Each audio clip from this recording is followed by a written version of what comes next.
Hi,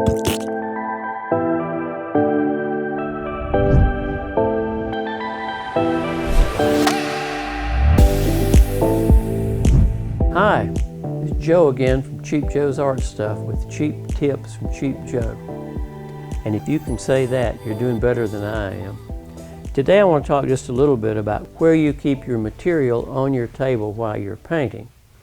So if you're right-handed, your brushes, your palette knife, your spray water, you wanted everything, and your blotter, of course, to be on the right-hand side. If you're left-handed, you want it to be over here on the left-handed side.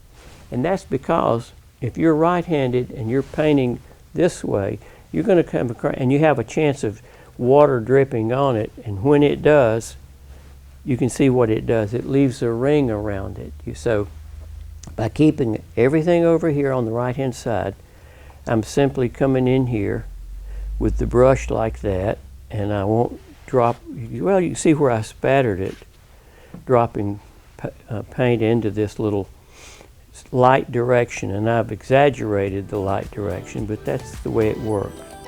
So that's been helpful for me to remember. I'm right-handed, material on the right side, better, better. Thanks for being with me. Cheap Joe's tips from Cheap Joe's Art Stuff.